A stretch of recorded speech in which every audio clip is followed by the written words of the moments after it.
Good morning, everybody. Welcome to Adobe Live. My name is Flynn, and I'm here with Benjamin Lee, aka Itchban. How are you, my friend? Good morning, everyone. How's everyone?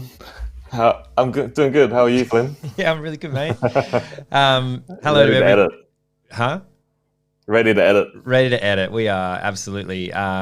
So, hi to everybody in chat. Hey, Johanna, thank you for joining us.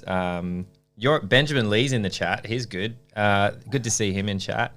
Festus, good to see you, mate.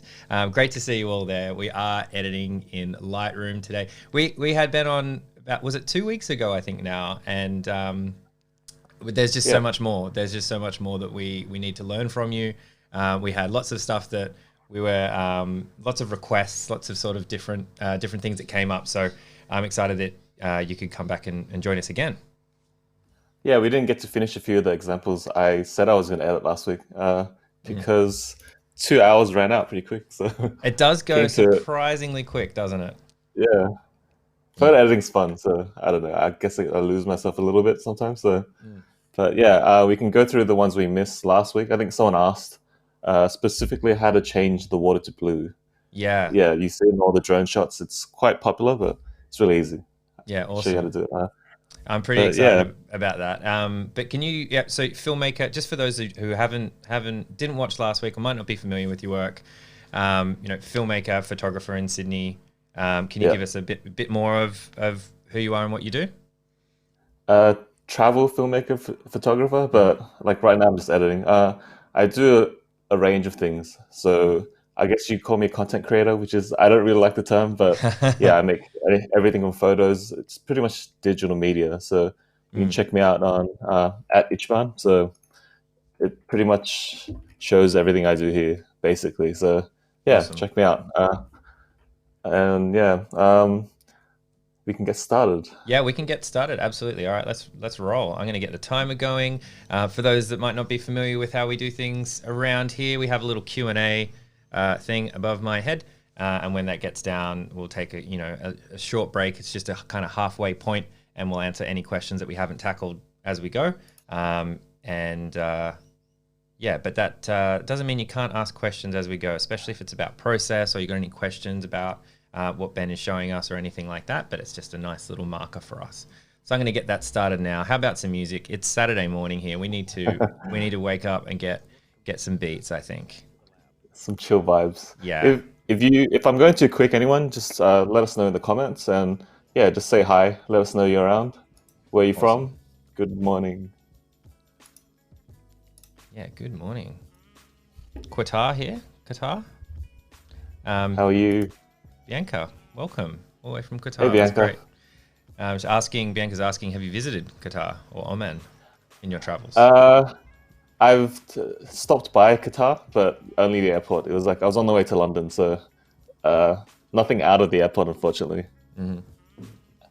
I have to though. I have to go that area. Like once the lockdowns lift, but might be Mm. a little while for now. Yeah, yeah, it could take some time. Let us know, Yeah, Bianca, where are the good spots? take me around. Yeah. It's always good to have like a local guide when you're going to places you haven't been before. Hmm. Saves you a bit of time and yeah, you can get a lot done that way. Hmm. But last week I showed this photo. So this is the unedited version.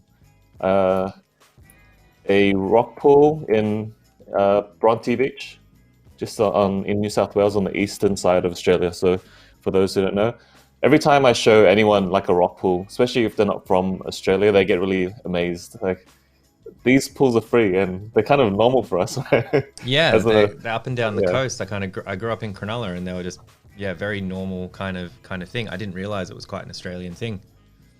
Yeah, I think I've seen a few rock pools like in California and maybe some other places, but Mm. you put one right next to the ocean and you fill it up with like seawater and you can just go for a free swim. So, but we have them all up and down our coast, and yeah, this is like a drone photo. This is the edits that I did. So a lot of people they see all their drone photos and the water's always really blue, and I'm suspicious of it now because I know usually it's in the edit. Sometimes it's real, but yeah. So I'm going to show you quickly how I did that today. So Cool. Yeah, it's a let's big one just that get came into up that. came up last week for sure. the other week. Well, when I first started seeing photos with like really blue water, I couldn't figure out how to do it. Like I'd mess with the sliders, but then the whole image would change. I was like, that's not right. Like even if I went down to the HSL, like I'd pump up the blues or whatever, and it just doesn't really work out. So yeah, I figured it out a few years ago when I started poking around in Lightroom, and it's the adjustment brush, everyone. Just our little secret. But yeah, so basically, I think this as a raw image is pretty close to where I want it to be. The only issues, I think I shot it in the morning, so the light's quite nice and the colors are pretty good. So it's a bit blown out here.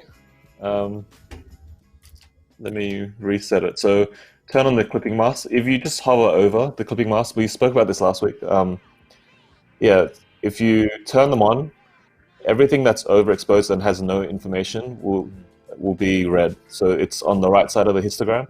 The histogram's on the top right panel. And I don't think anything's underexposed, but we can turn it on anyway. Anything that's underexposed will turn blue, but I think I did okay with the exposure.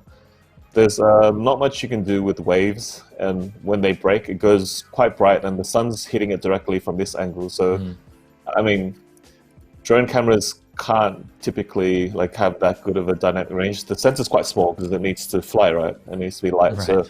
So shoot in RAW. So this is a DNG, which is the raw version of drone cameras. I'm gonna turn the mask off. What type of drone camera do you have? I'm not super familiar with like all the models and everything, but what do you have, and what kind of lens or camera comes with that?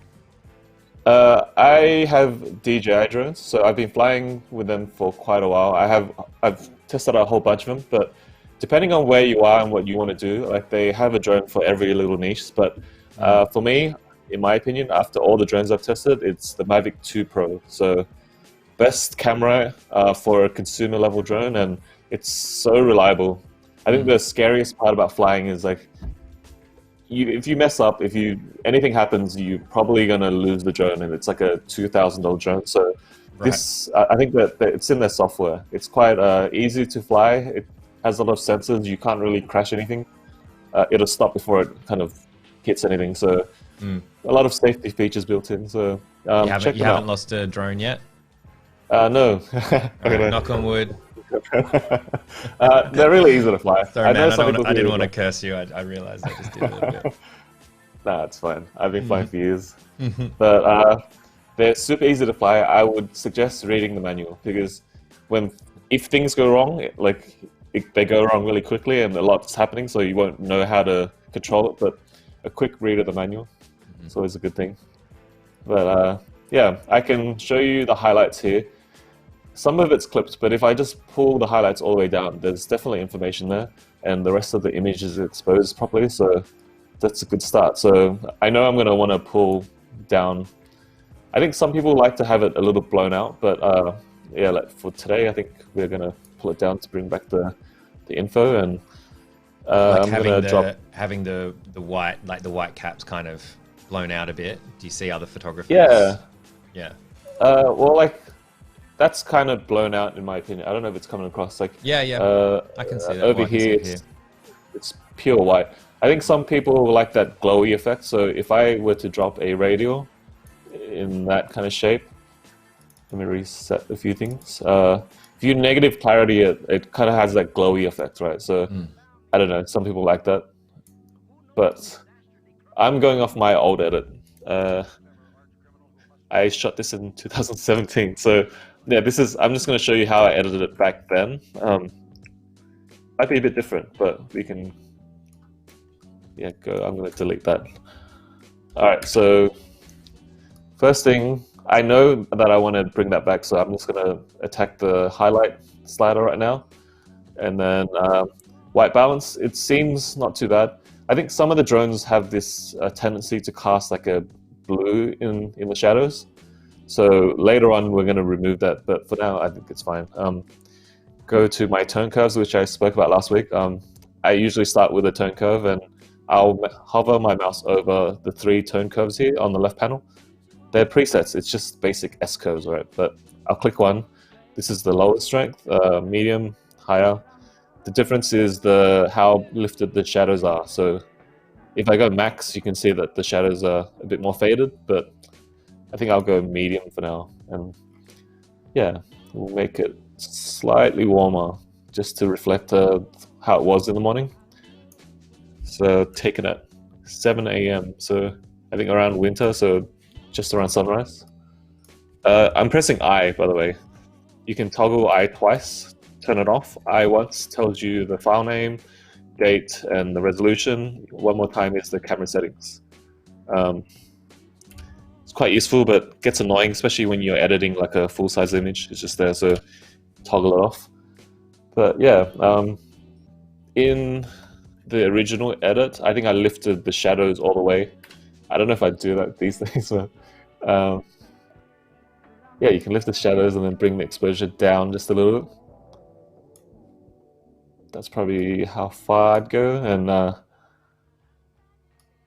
when you say it's something like you don't do so much these days, is it something that you started doing like when you were first like editing photos and you've kind of changed your mind on it? Or well, 2017 I'd probably only been shooting for like a year or 2 years maybe, like seriously. So you're trying to figure out what you like, what you don't like, and I think maybe even 2 years from now my editing style would change. But yeah, there are things that are in fashion, not in fashion, and you tend to just change along with the times, I guess. For this example, this is from 2017 as well, which I used to add a lot of fade to my photos. So you see how the blacks are kind of crushed. It was a bit of a trend back then. I still like it, but like depending on how many shadows there are, or like what the shadow situation is, if you look on Instagram, it's quite a bit. So I don't know. I think now I would have it be more contrasty, whereas this one's it's the max. But anyway, back to this edit. Give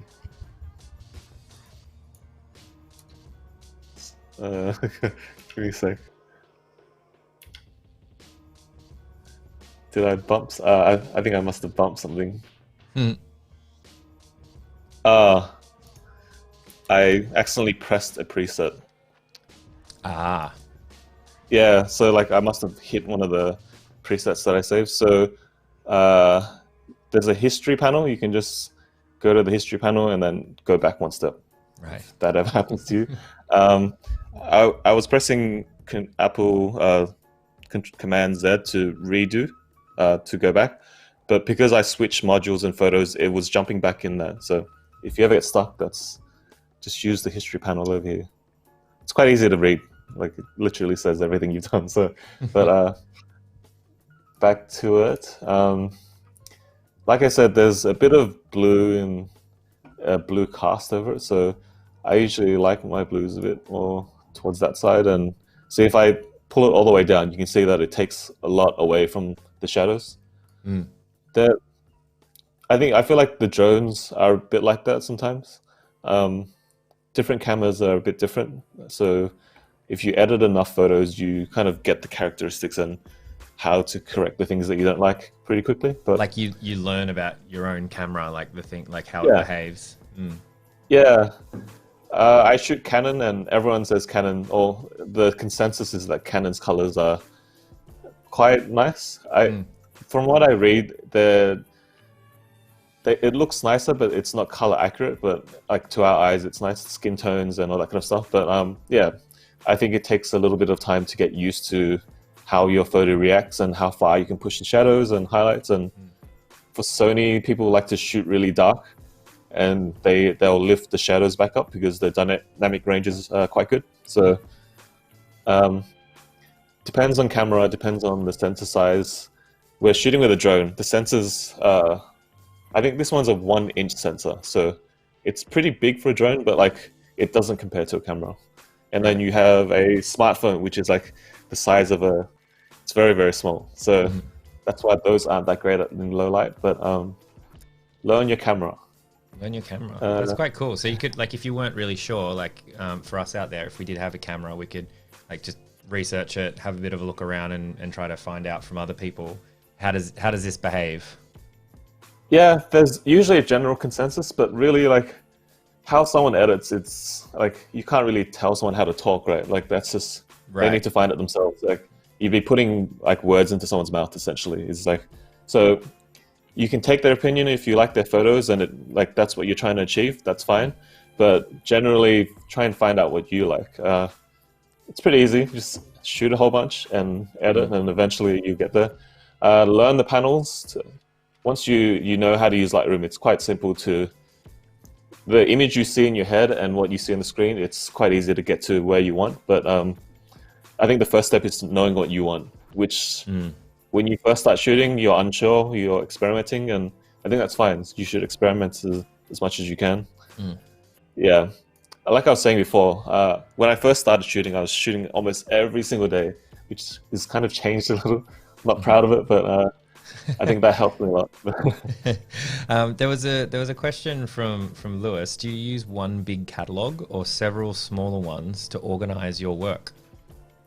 Hi, Lewis. Good morning. I can show you. I have like a Lightroom, so I use a whole bunch. I shoot for clients as well as I shoot a lot. Like my passion and my job is the same thing. So I need to manage that I split it into maybe every year I'll create a new catalog. Sometimes for a specific job, I'll create a new catalog. For the live streams, for example, I wanted this to be a bit more simple for me and for you to see as well. So I've created a new catalog. It's quite simple.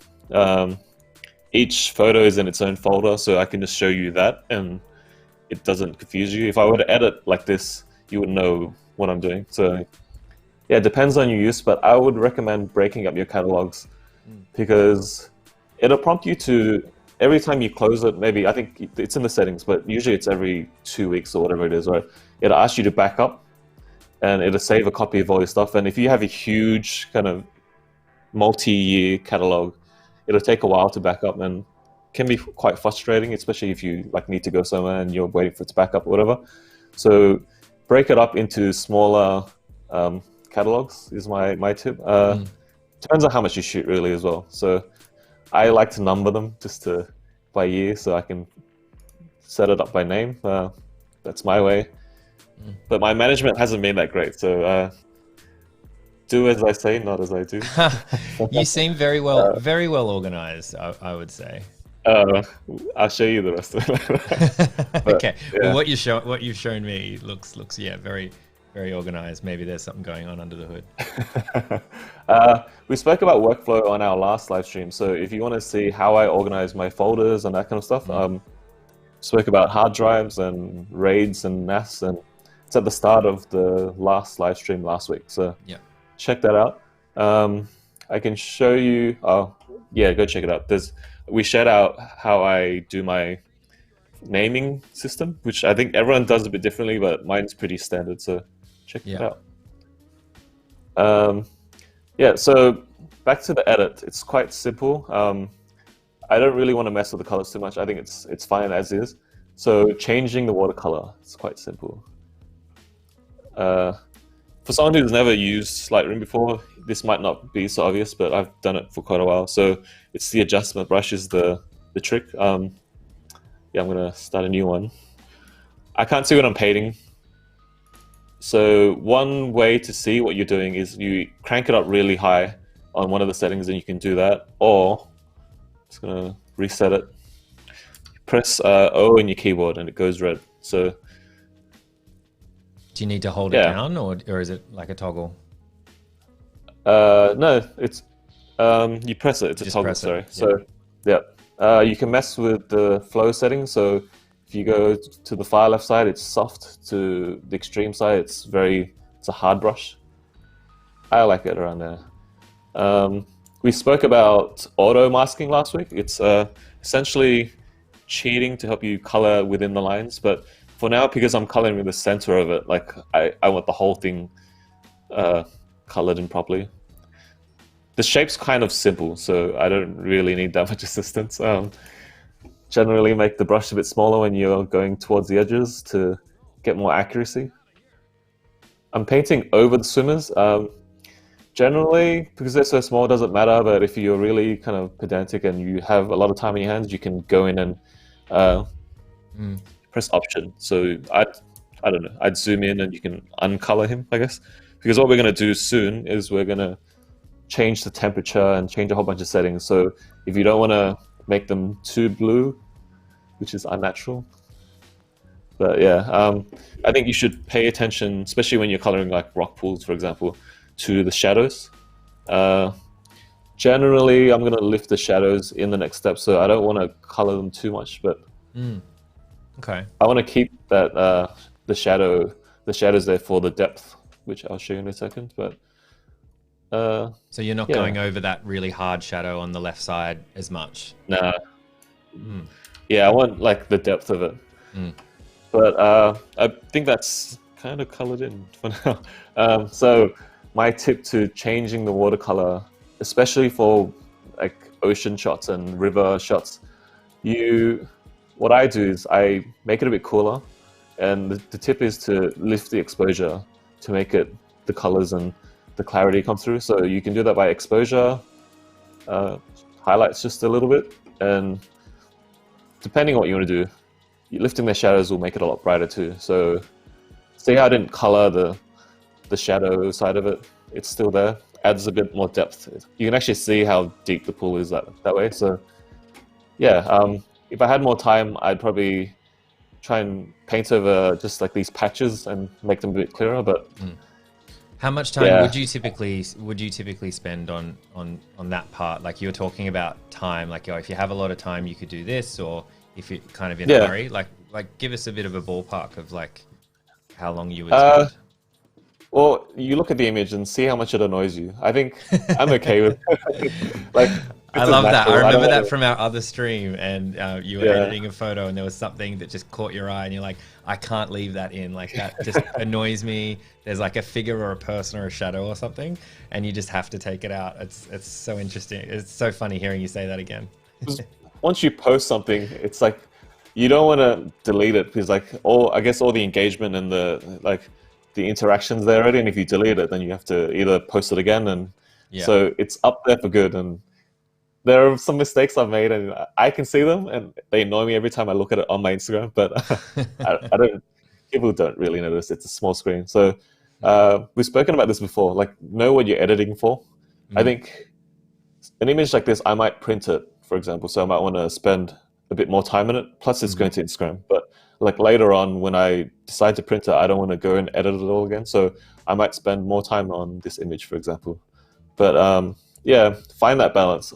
I've seen people zoom like 500% and clean everything up and do all these things that, like, if you're posting to social media, I don't know if people will notice. So maybe use your time a bit more wisely. Maybe you can go work on some other images. But yeah, if you had time, you should edit everything perfectly in the ideal world. But yeah, cool. So a tip here. So I've changed the color.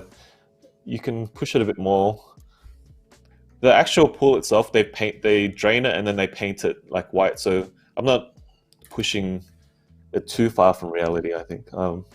Depending on the time you go, they'll repaint it and stuff. So one trick, I've changed the color. I think I quite like that. Maybe paint a bit more.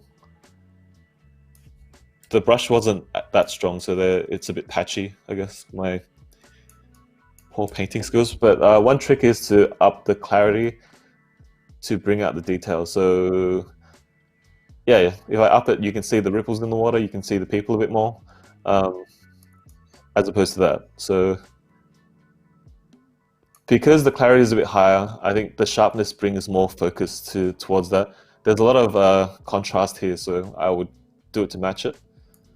You can also, depending on, I don't know, your preferences, like if you lower clarity in the actual image to make all the rest of it soft, right?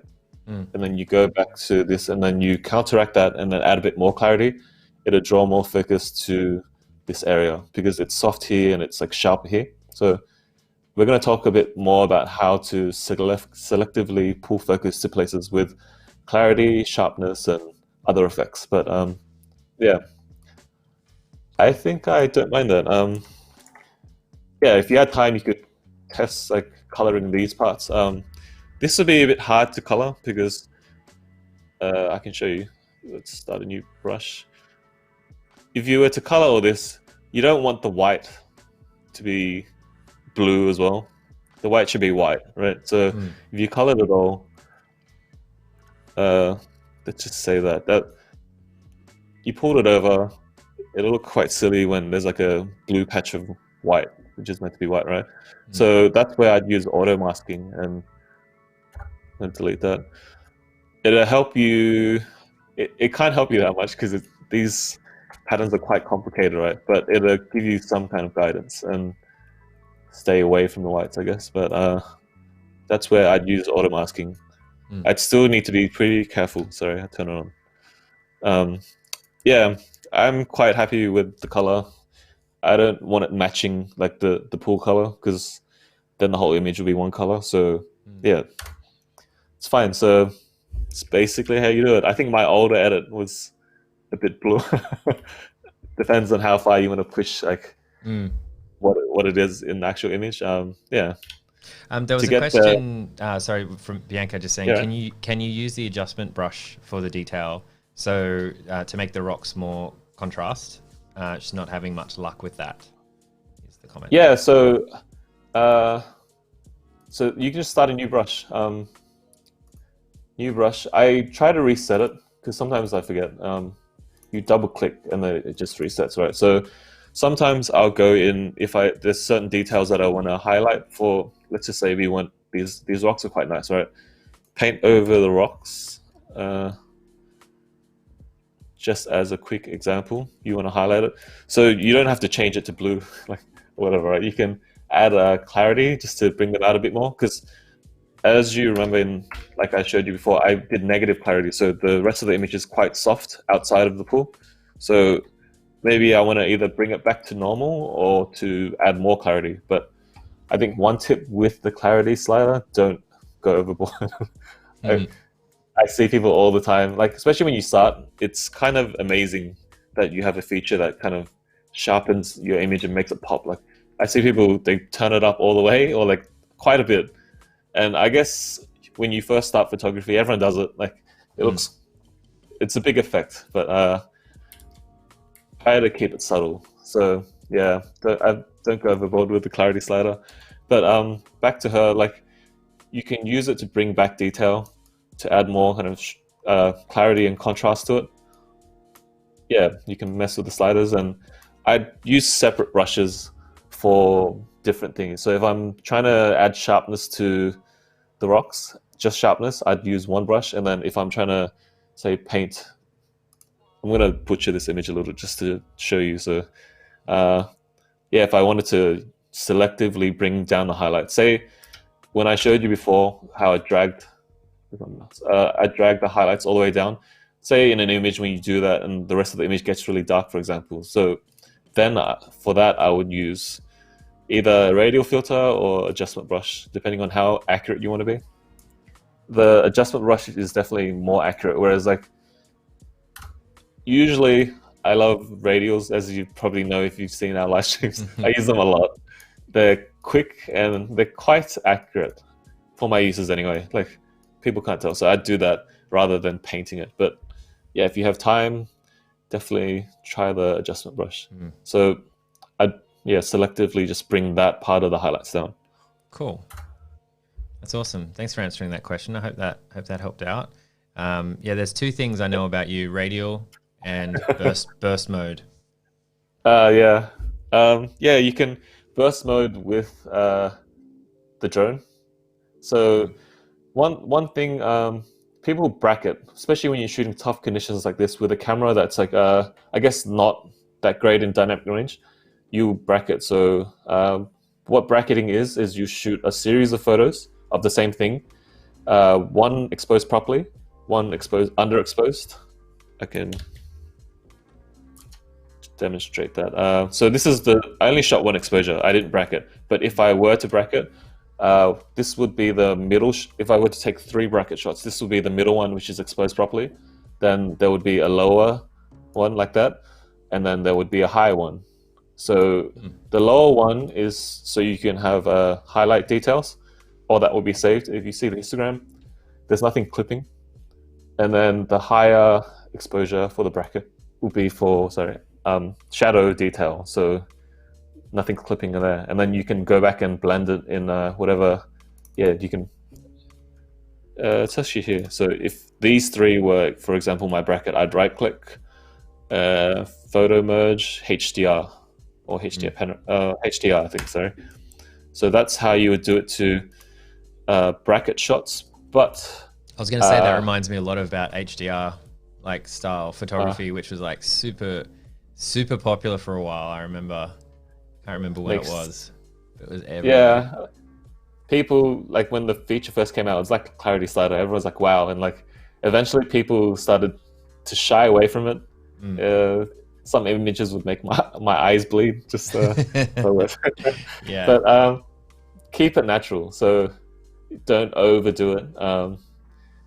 Yeah, it needs to be natural. The reason why I couldn't bracket for this shot is because there's lots of moving things.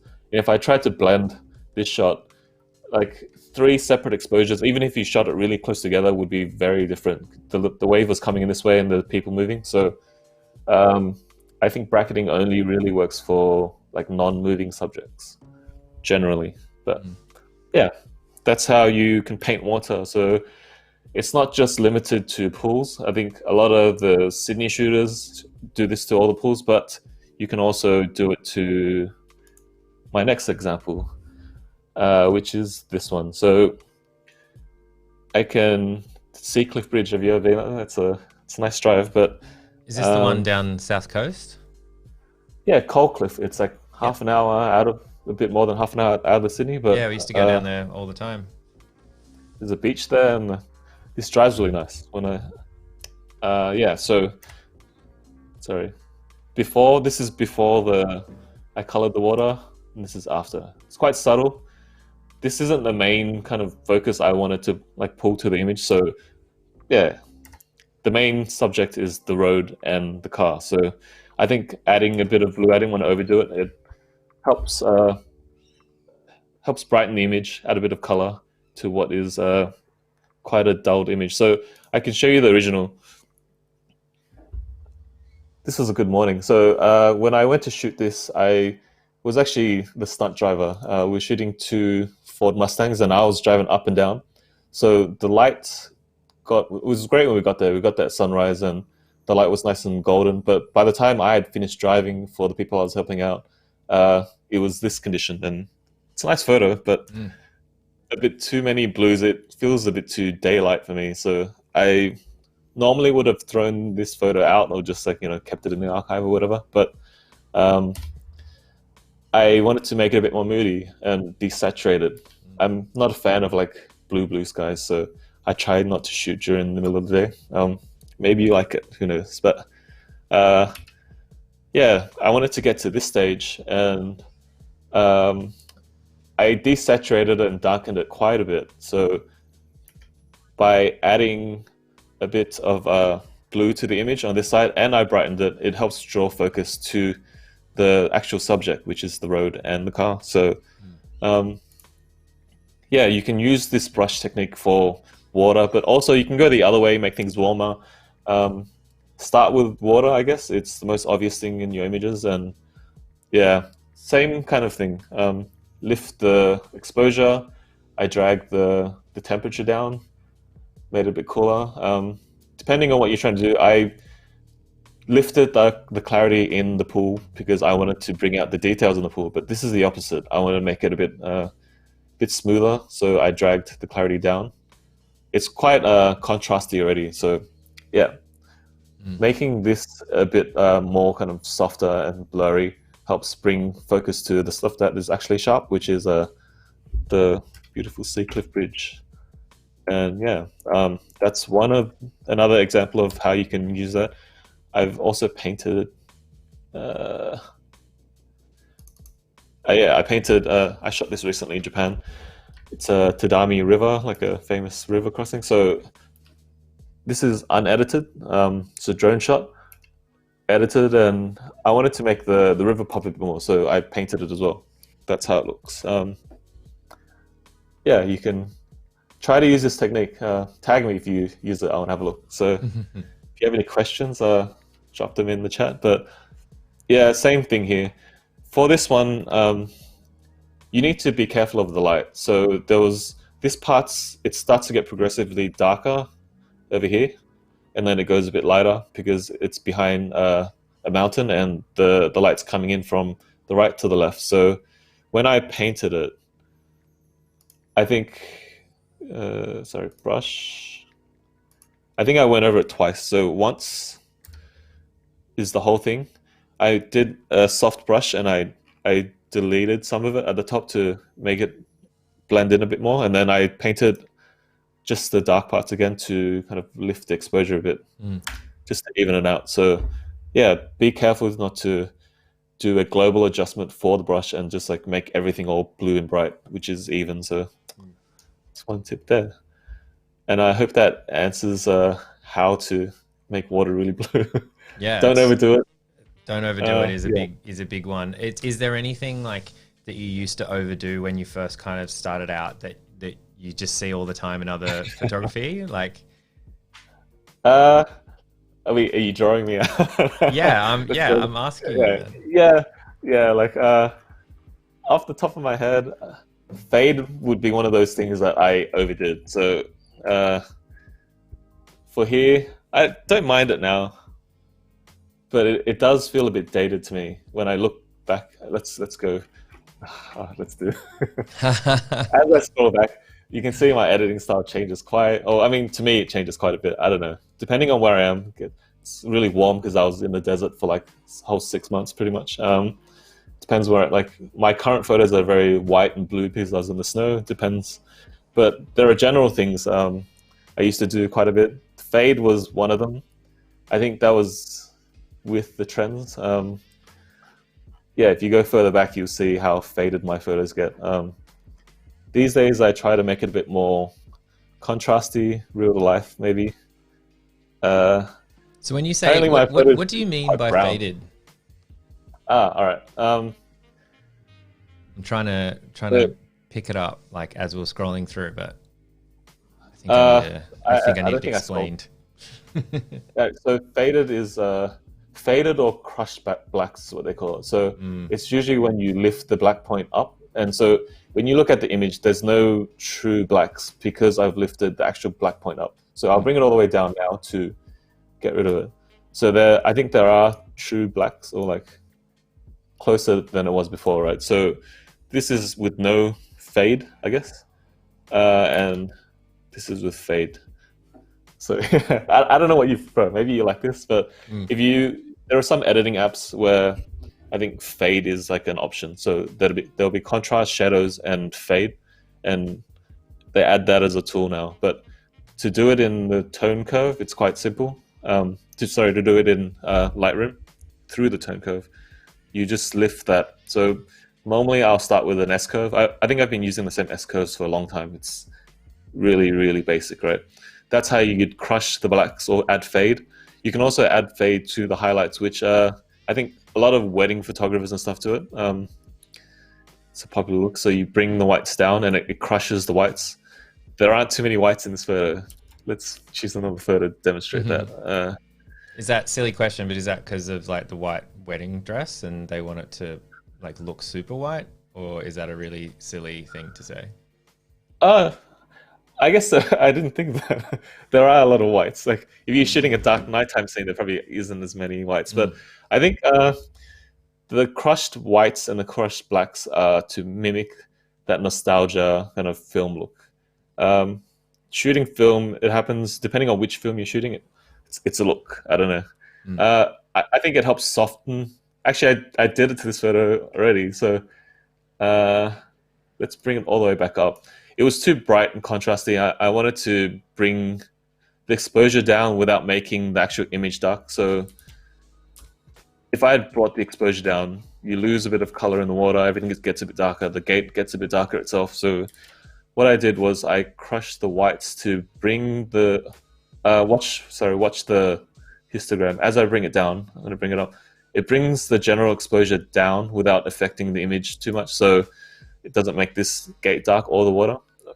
I don't know. I don't use it too often, but I see some people, they go crazy with it. So, last week someone asked that keep accidentally hitting soft proofing. So it's S. I forgot which key it was last time. Oh, right. But Yeah, if you I press remember that. Yeah. if you press T, it brings up the toolbar. Yeah, they'll hit it and the background goes white and has proof preview, and it's like don't know how to turn it off. So it's S. Like I said last week, this is to check how it'll look when you print stuff, and yeah, I think the background you edit on is quite important. But go back to last week if you want to hear more about that. Yeah, you can check how the white looks against. So it's quite a lot brighter, but if you bring it down, it crushes it quite a bit. Looks a bit. Undo.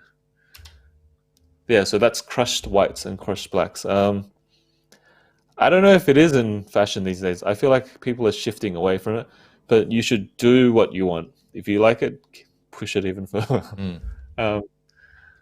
Yeah, so that's how to use the adjustment brush. If you have any questions, let me know. It's quite a good question on using it for other than making pools blue. I guess you can bring detail in. I use it quite a bit as well. Selectively, I don't know, if you wanted to make the pool pop a bit more, you could paint the rim of this and add a bit of sharpness and clarity, so it separates from the softer part of the image, which we did negative clarity on say this part. So an example we did last week, I used the radial filter, but I probably should have used a brush to bring this kind of clarity detail in. I wanted the detail for the break in the clouds last week, so used like 5 or 6 different radial filters on that one, I think, wasn't it? It gets kind of crazy. Like sometimes I use so many. I'll bring it up. Sorry, radials, right? So there's 1, 2, 3, 4, 5, 6. Yeah, there's quite a bit, and trying to click them sometimes gets a bit difficult, especially when they're overlapping. So sometimes I need to move it off to access the one behind it. But if they disappear for you, when you stop moving your mouse or you move it away, they disappear so you can see the image. But if they don't, for example, you press H. But yeah, sometimes you forget they're there because you can't see the dots. So I always toggle H on and off just to make sure that I didn't add any filters that I forgot about. But we added that one last week if you want to check it out. Yeah, and we're saying think that the photos look 30% better with a white border around them, like in the film days. Do you ever do that? Do you ever do like a white border or a black border or anything like that? So for Instagram, I think I'll just scroll up. I've never done it on my main feed. I feel like it ruins. Oh, for me, I don't like how it looks on the main feed. I want the full squares and no border around it. But I have been doing it. Sorry, let me. So I have a second account. I've been posting my film photos that I've taken. A lot of people do white borders, and I don't seem to mind it as much these days. But I think, like I was talking before, it does matter what your photo is on, because it really does change the perception of how it looks. I like it. I kind of like how it's framed quite nicely in the white. A lot of people are using dark mode on their phones these days, which will completely change your experience.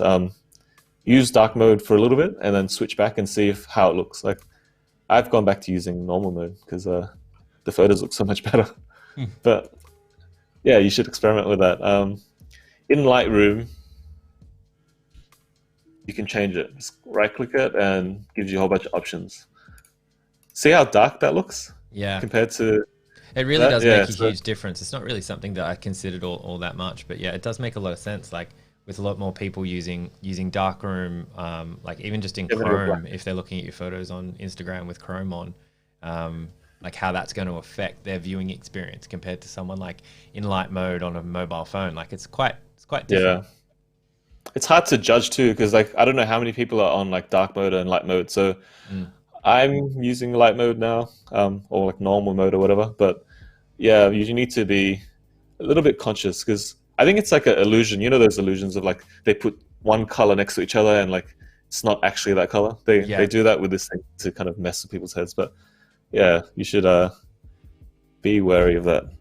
Wonder if you could like have a feature where you do one edit for dark and one for light, and then you could somehow code it to send someone the different image. Generally, I think it's like contrast and luminance of like the exposure of the image that changes. Sometimes, I don't know, you tell me, does the colors change for you? Or like perception of colors, not colors, right? So go from white to medium gray to, feel like it does pop a bit more in black. I don't know, maybe that's me. I don't know. It's hard to say. And you never know like who's viewing it on what these days. If I were to put it on my website, I have full control of like what the background's going to be, so that's fine. But yeah, if you want to use it in Instagram and I don't know, TikTok these days, wherever it's going, like you don't know these days. But general medium gray is kind of good. You can edit and you can, I guess, force people to view it on a white background. So by doing borders and stuff, a lot of people use borders to display their photos like the old film days, but also to make it take up more real estate. So we've mentioned this before. I usually post in 4:5 format, which looks like this. On the mobile, it takes the most screen real estate. It's the maximum vertical size that Instagram will allow, and a few other apps as well. So I think it's quite a standard for photography, 4:5s. I quite like it. But if you have a landscape image like this and you want it to take a bit more space, then yeah, put a white border around it. What are your... I like that. You're like forcing people. You're like, hey, you like dark mode? Take this white pixels. Try to control the experience a little bit more. I guess that's up to us. But yeah, this is not a 4:5 image. I wanted to post the full vertical image, so I added white borders.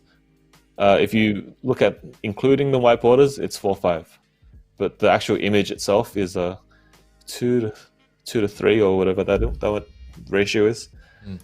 What are your thoughts on white borders, guys? Let us know. Let us know in chat. There was definitely some pro white border at the beginning. That's what popped this off. It's divisive on Instagram. You'll see. One thing though, if you want to grow on Instagram, I feel like people don't really feature white borders. So I run Street Classics. It's a street photography community.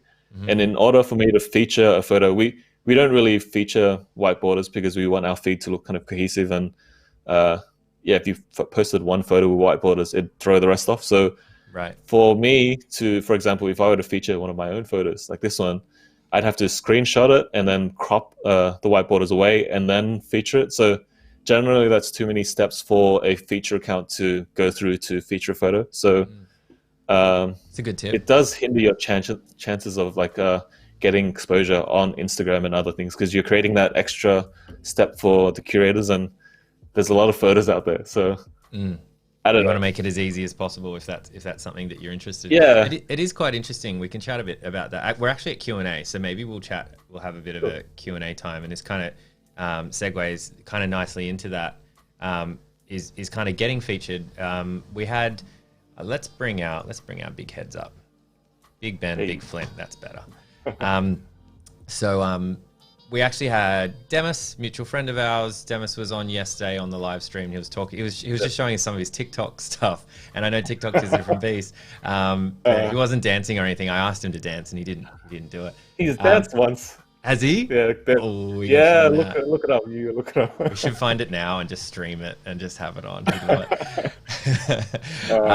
But he was basically showing us, it's a fairly new platform, not necessarily built for photography or something, but he's experimenting in there, as I know you are as well.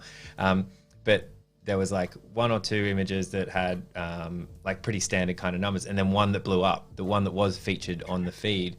And it is quite interesting. Like, I'm interested to hear your take. Like, do you post photos with the thought that, oh, maybe this will get picked up? Either I know Instagram, it's like the homepage, like, or search feature, or using tags. Like, what's your approach to like posting? Because I'm noticing this Street Classics one is a feature account, but it has like 250,000 followers, which is we a get good lot. engagement. So I run this page with David Sark, who's a street photographer in Sydney, friend of mine. But we feature photos. So I curate, we post like 2 to 3 times a day. And if any of you out there are shooting street photography, I know there's a viewer, Vish. Shout out Vish. Vishral's in I the featured chat. a photo. Yeah, I featured a photo of his. Yeah, shout out Vish.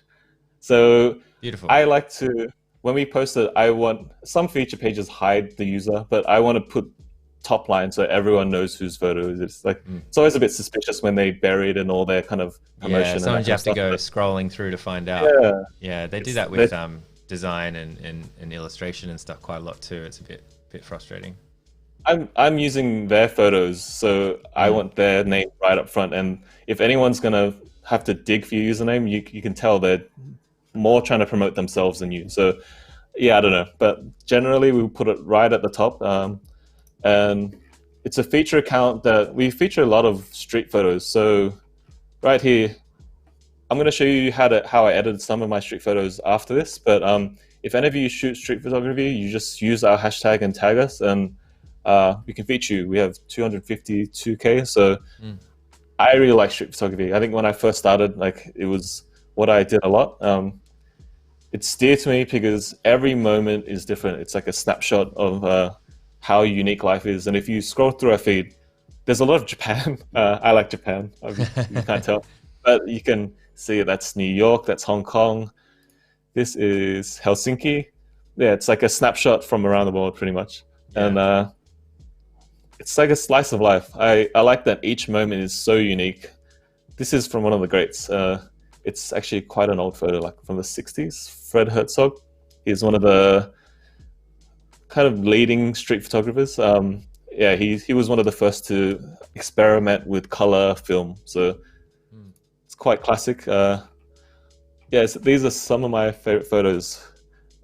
Vish from the chat featured quite a few. I know quite a few of these people, but yeah, you should use our tag and hopefully I'll find your photo and feature it, and that'll get you some exposure. So, but there are some amazing photos out there. I don't know. I feel like these are all photos I wish I had taken, but I can't be ever at the same time. And I'm definitely not as skilled as a lot of these people. So let's just see.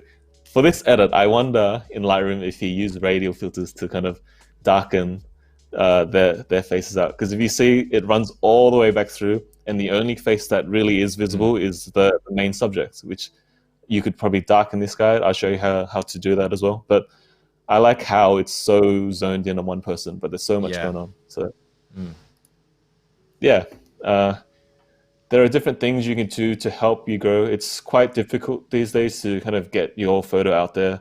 Like everyone takes photos, everyone posts, and a lot of people have free time now. So every little thing you can do to kind of boost your chances of being seen by people, it's, helps. And you're talking about what I do sometimes to try and get exposure. I'll show you a photo. I had a photo go quite viral a few years ago, and I posted. It's a winter photo. This one.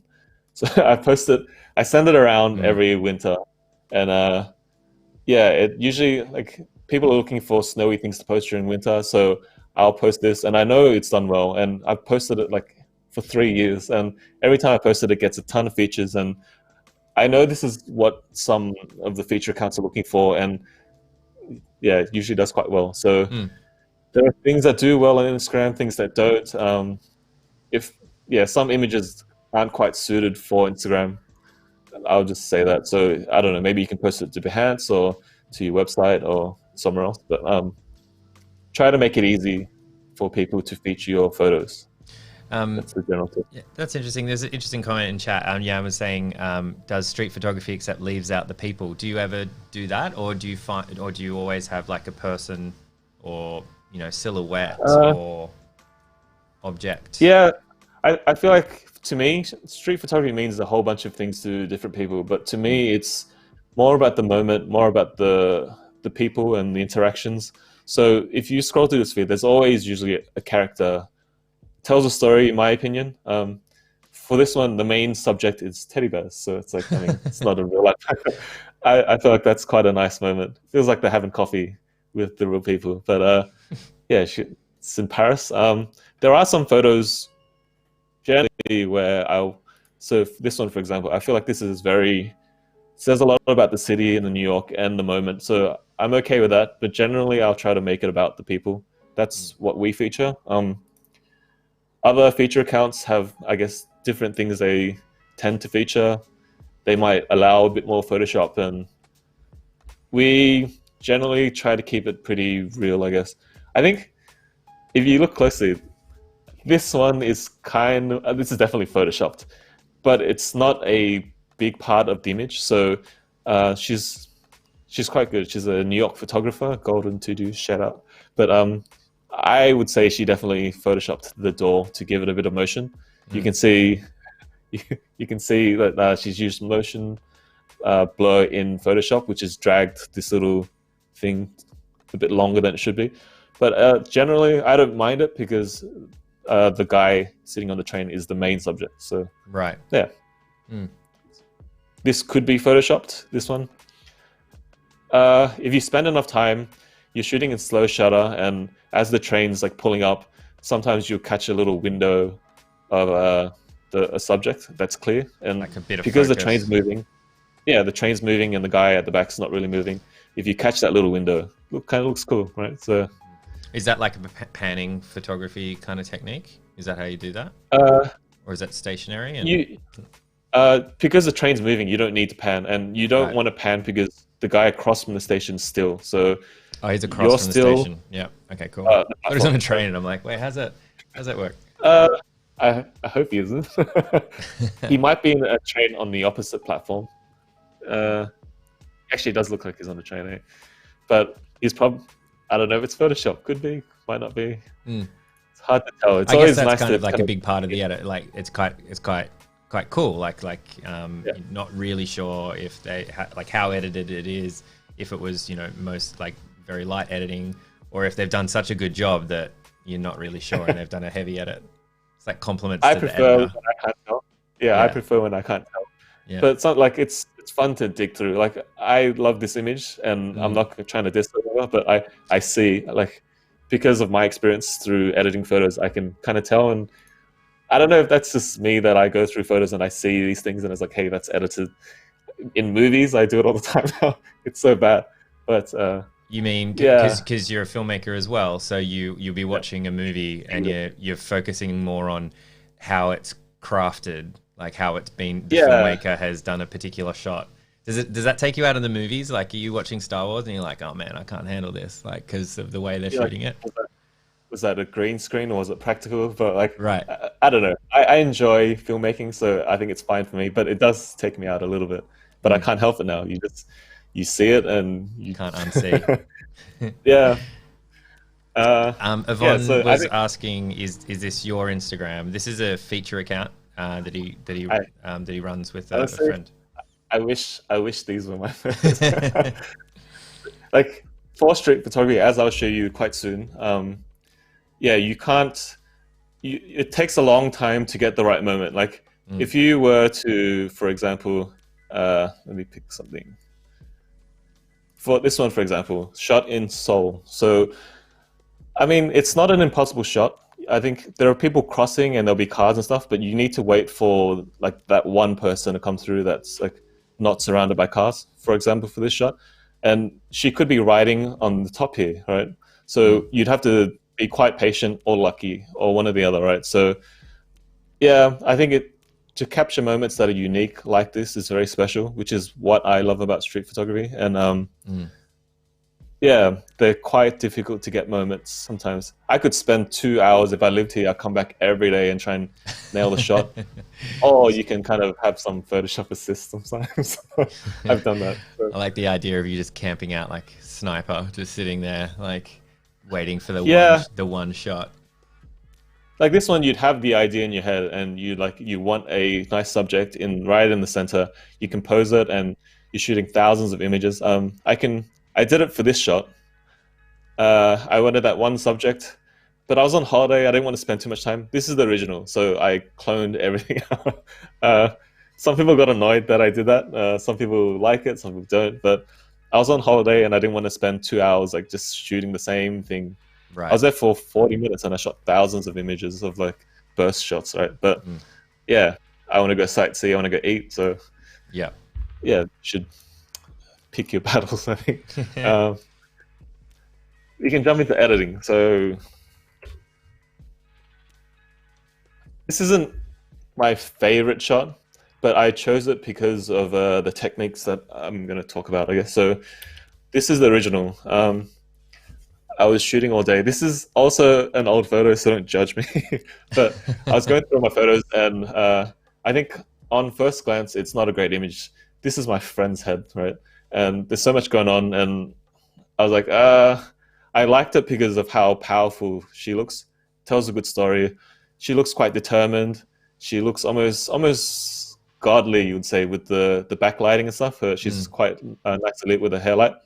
I nailed focus on her, but it's a bad composition. Like this dude's here.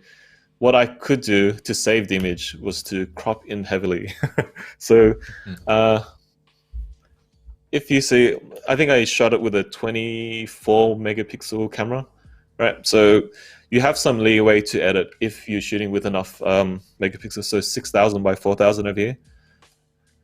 If I'm posting to Instagram, I think the Instagram minimum resolution is 1080 by 1350. So I'm still over, which is fine for social media. I wouldn't be able to print this.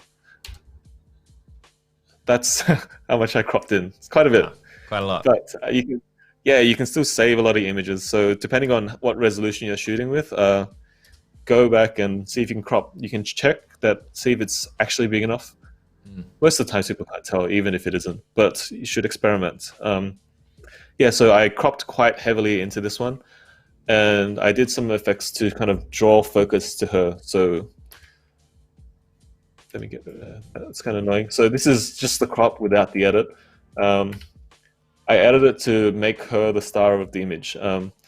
For street photography, she looks like she's quite determined. There's a story there. Like, I wonder what she's up to, like what her story is. I think what was actually happening was she was squinting past me to look at the timetable for the trains, and there was a gust of wind which was like blowing her hair. So the actual story of photos might not be like what you think it is. So photos aren't always truthful, is the takeaway here. But for me, I like how this photo is, right? So we can jump into this edit.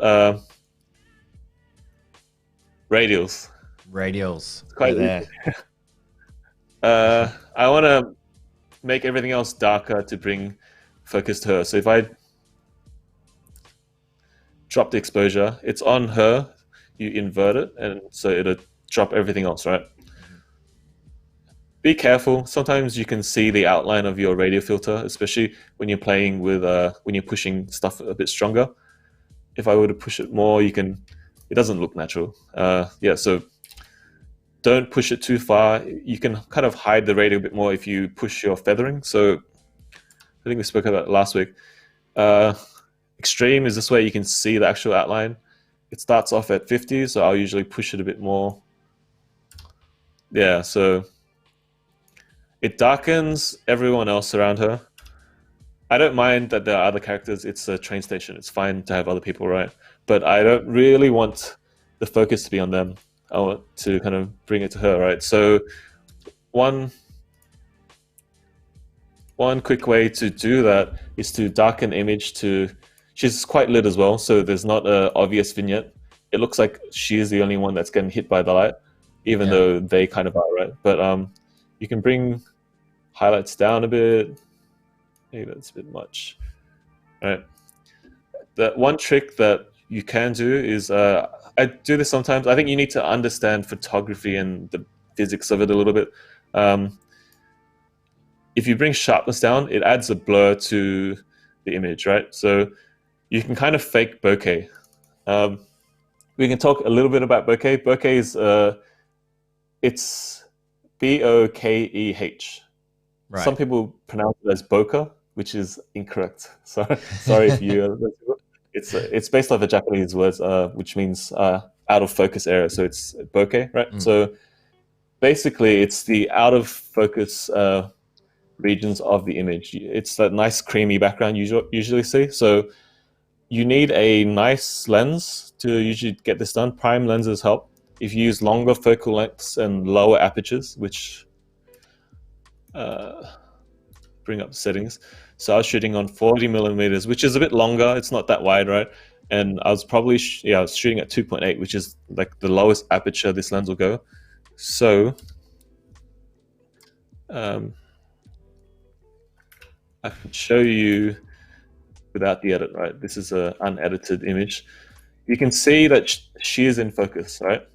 He's slightly blurry and she's a bit closer, so she's less blurry, but she's still not in focus, right? So there's focal plane. I got a diagram I downloaded. So when you shoot it, came prepared. Yeah, diagram. It's hard to explain sometimes, right? So they're in focus, and everything outside of the focal range, right, will be blurry. So depending on what aperture you're shooting, I'm not going to go through the details of it now. But if you want to know more, go Google bokeh, sorry, and confuse myself, right?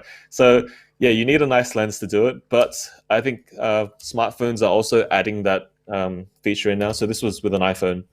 It's not perfect because it uses software to try and cut images out. And as you can see, the edges, it didn't cut it out perfectly in this image. I tried again. It's like kind of not perfect again. This is like portrait mode on iPhone, portrait right? mode, sorry. Yeah. So I think they're getting a lot better. They're using like a lot of computation and lens trickery to get it there, but you can kind of fake it sometimes. This is how to do it in Lightroom. Cool. Yeah, so you need to be aware of focal plane. So she's in focus, and if you think of it as the diagram, right? She's in focus, but people behind her will get progressively more blurry as they go back, right? So this guy is a bit further back, like I was saying. So let's go back into, don't overdo it. I think this is something, you can use sharpness. So I don't know, maybe somewhere like that. I think it's quite believable. Because she's separated quite easily with everything else, like you can use this technique. If she was around other things, like there was a table here, for example, in the same kind of focal plane that she's standing in, it would look kind of weird if she is in focus and something next to her isn't in focus. So you need to be aware of focal plane. So think of it as like you're pointing the camera at her, and there's a straight line running across where she's standing, and anything that's in line with her needs to be in focus. So because you're doing a radial, you're only on her, you got to be careful. But I think for this image, it works quite well. So you could also bring clarity down to make the effect a bit more. There's a difference between using sharpness, clarity, and texture. So sharpness adds a global blur. I'll pull all the way down. So yeah, if you ever used Photoshop and you've added a blur, that's kind of how it looks pretty much, right? Clarity uses a bit more intelligence to pick what it makes blurry, and texture is another step further. So yeah, for this effect, I usually use sharpness, but I'll show you an example of clarity later. But yeah, this technique is good to draw focus and to simulate that effect, the out of focus effect. And it's good to draw. I think when you're editing a photo, when you're taking a photo, it's good to think about where you're leading the person's eye that's viewing the photo. Yeah, we spoke about last week. The first thing your eye normally goes to is the brightest part of the image, which luckily happens to be the hair light around her hair. So from there, I wanted to make that affect the focus even more on her by using this bokeh effect. You're catching yourself now. I never used to say bokeh, but yeah, so this is a great tip for that. Sometimes, yeah, so two editing techniques I used to make her stand out more was to darken everyone else around her and use the bokeh effect by using de-sharpening. I can go through the edit at an S curve. Yeah. Lift the highlights to make her glow a bit more. I want it a bit warmer, so yeah, it was like afternoon light. So I want the light to be a bit warm, but I also want to balance it, and I'll go to split toning and make the shadows a bit cooler. Can you explain Just to split bring... toning again? We covered it a little bit Yeah. in the last stream, but I think it's a question that came up a couple of times in the last stream. So I think it'd be cool to hear if you can explain it to us. Pretty confusing, to be honest. Like like when I first started, I never touched this panel until I saw someone that photographer editing that I really liked. I was like, hey, they're doing it. So basically, you can choose a color. So this is the whole hue. All right, you can choose a color that you want to add. For shadows, it'll add that color to the shadows part of the image, so the darker part of the images, which for this image is quite... If you look at histogram, it's basically the whole image, right? So it'll add a lot of colors to that. Highlights will... Let's pick a color, maybe. I'm going to go... You can go with values. You can drag it. So you hold Option, and then you hold onto the hue, and it shows you an exaggerated version of what color you're picking. So it's clearer that way. I'm going to go 50. There's also a box here you click, and you can use the color picker to choose a color. I'm not that great with colors. I tend to remember numbers over like picking it. I feel like it's more accurate that way. So this consistency is my excuse. But yeah, so for this one, I'm going to add some cooler tones to the shadows to balance the image off. For example, right? It's a good way to control the color contrast in the image. So I'm going to go right there. For the highlights, I'm going to add a bit of warmth. So that's a bit of warmth. Add a bit more there. It's balanced. The balance thing in the middle, it's like how far you want to shift towards the shadows, split toning, or the highlight. So you can play with it. Sometimes, yeah, left side will go towards the cooler side because I have a blue. All right, and then this side is the warmer side. But for now, I'm just going to leave it. I kind of like that. I'm going to use temperature just to warm the overall image. I think we mentioned last time, changing the color of your image with the white balance it's good, but sometimes it's too much. It's like more of a global effect. Right. And if I were to do that, the whole image just looks like one color, which, I mean, I don't know if that's the look you're going for. That's fine. I usually use a bit of white balance, a bit of split toning to balance it off. But yeah, less fade than my last edit, a bit cooler. I think I also did another radial to... You see her face is kind of in shadow, I think, so maybe you can bring it out of shadow just a little bit more. Don't overdo it because she actually is backlit, so you don't want her to look like there's a spotlight on her face or whatever. But something like that, I guess. Yeah. So I've defocused the background, so the focus of the image is... Wait, this is the old edits. Oh, wait, no, it isn't. Sorry, I've defocused the background to force the viewer's eye onto the subject that I want them to look at. Yeah, you should definitely think about where you want to lead the viewer's eye. This is one way to do it. And I have more examples of this.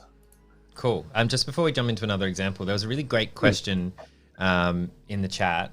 How does one not get discouraged when following photo tags, sorry, that do the same genre as you, but better? It's a big issue for me as I can't take that image even if I could because they already have. I think it's something to aspire to. This is what I wish my photography would be like, street photography wise. Like, I shoot landscapes and stuff, but yeah, I don't think you should try and be like someone else. Just do what you like. But it is, if you really look up to someone, it is good to kind of use them as a board to try and get to. So like a benchmark. This, for example, yeah, like you can try and like definitely try and, when you're starting, try and go, I guess, achieve people's photos, like imitate them and stuff, and try and see how close you can get as a learning process. But keep in mind that it is a learning process, and you don't want to just go and take the exact same photos as everyone. But everyone starts somewhere.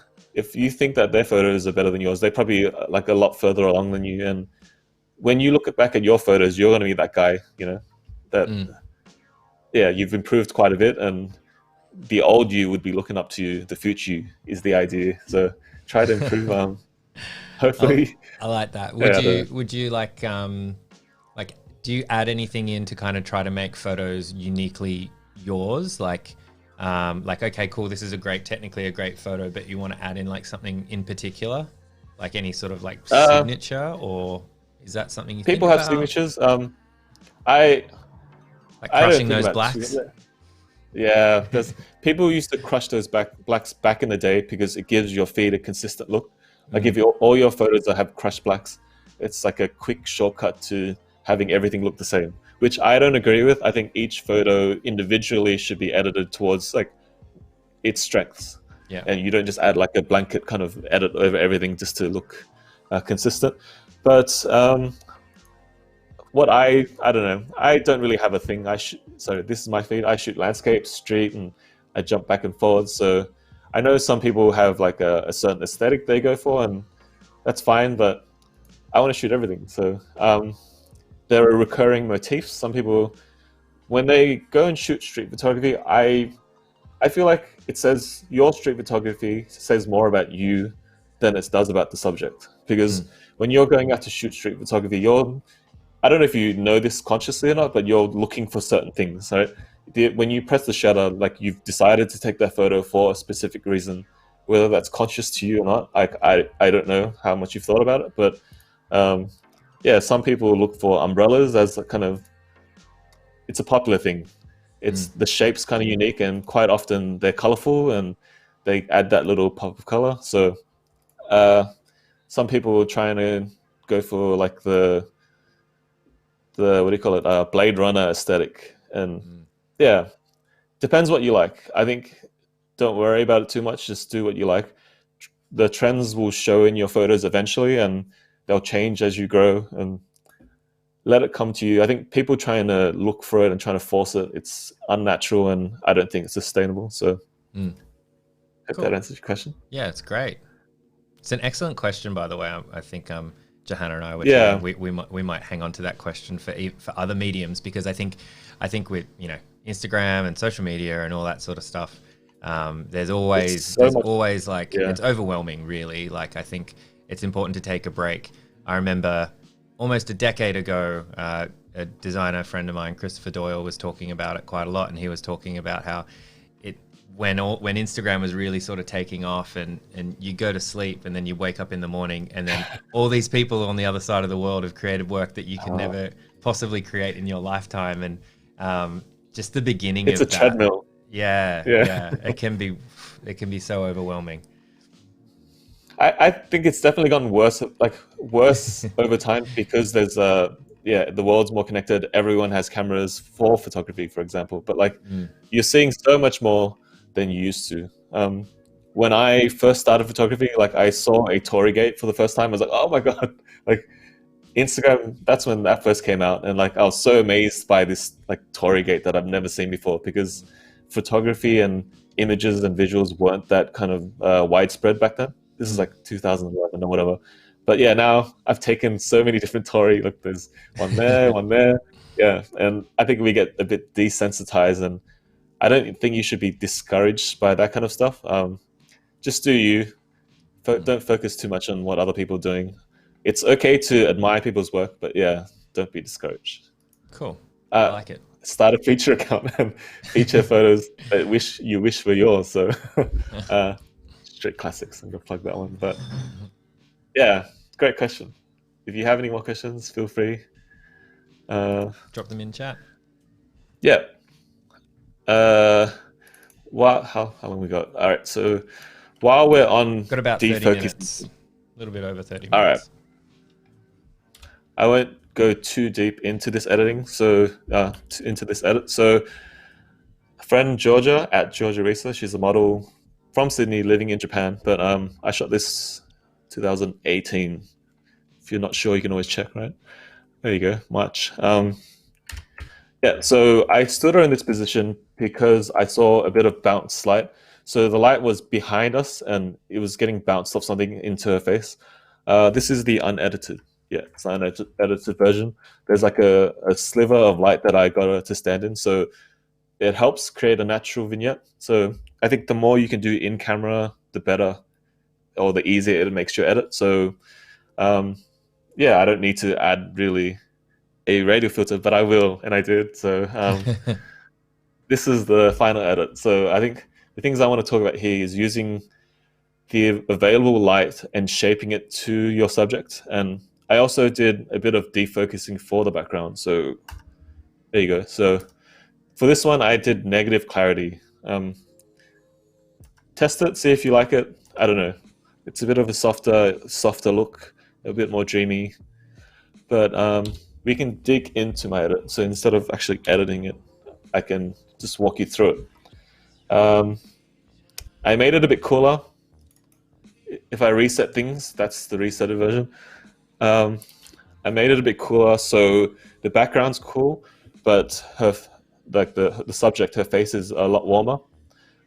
She pops out a lot more if I were to do that. So if I reset the white balance, she kind of blends in with the background. So that's not what you want. I made it a bit cooler and I added a bunch of radial filters. So I can run you through what I did with the radial filters and delete them.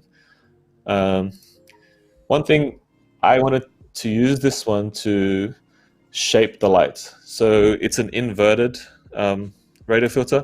I tried to mimic the direction of the light, which is like behind us going to her. So if I delete it, it's an inverted radial filter, which makes everything outside of it dark. So yeah, as you can see, it's quite bright, but if I bring it back, it's a big difference. It accentuates the light on her face, which is the main part of the image that I want people to look at, right? So I did that. The shape of it, I mean, in hindsight, you can see that there's a white patch there, but it's not that obvious. I feel like I'm okay with that. But yeah, I don't know. Maybe you could have made it a lot like bigger or whatever, or maybe like smaller just around her face, or maybe like that or whatever. But because it doesn't make that much of a difference, I'm going to leave it like that. But I've shaped the light to kind of just spotlight onto her face. This is another radial filter where I've kind of shaped the light. So it makes her face a bit brighter on the left side of it. So it looks like the light's hitting her. And then it also, because it's shifted more towards the left or right, it makes the shadows of her face a bit more visible, I guess. And that helps. I think light and shadow helps give your images depth, right? So the more light next to shadow, it helps make your photos look a bit more 3D, a bit more like lively, I guess, right? So that's my intention with that, and I'm trying to use the available light to shape her face, which is the main focus of this image. And you're not adding in false light, like you're trying to use the light that's given and then accentuate it. Like we were speaking a little bit about it last time, but you can really overdo it by like adding in like false light, or if you're trying to bring in light that's coming not from the natural angle of the light. Like subconsciously, like because I do it so often, I see it in people's photos all the time. It's like, hey, that's it doesn't look quite right. There's the light's coming from this way, and all of a sudden there's like everyone else is like dark for some reason. So I think sometimes if you're subtle, you can get away with it. But generally, you want to, if you shot the image, you try to remember how the light was. So like I explained to you at the start, I remember that behind us, there was like a reflected light coming into her face. The light was above us and we're surrounded by tall buildings. So you need to kind of think about like how the actual situation is. So the sun was quite high and it was clipping the top of the building. It looked like that. So without that radial filter, you can see that it's still golden and you can see that there's light. So I wanted to make it a bit more, just to bring it up, just to add a bit more to the image. I know it's a portrait, but yeah. adds a bit more kind of golden light, and it's natural because the light was there. Up the highlights, lowered the clarity to make it glow a little bit more, and then I added a bit more warmth. So yeah, looks relatively natural, I think. Yeah. Yeah. For me, my intention of this, I thought about how I wanted to shape her face. So I wanted to have a radial to mimic light coming in from here to accentuate the left side of her face, which will make the right side of her face a bit darker, gives her face a bit more shape. Can't remember what this one is. You can always delete and undo. All right, so this one was it's clarity. So I don't know why it's this shape, but it's an old edit, but I think it works. The main part of that image is there. If I lowered clarity, so I'm going to push it really far just to show you what it does. That's too much for me. Without it, it looks like this. So because I shot this with a 35mm 1.4, and 1.4 is quite a good aperture to get that blurry background. Like I show you the unedited, sorry. It's quite, the effect's there already. When you shoot it with proper lenses, like there's no computer trying to mimic it or guess what to cut out. So it's quite there, but I wanted to kind of add more of that and soften the background even more. So that's why I made this little thing and lowered the clarity. So I think your eye is generally drawn to what's in focus and what's things that aren't in focus. It simulates like where your eye isn't looking. So your eye will directly go to what's sharp, which in this image is her face.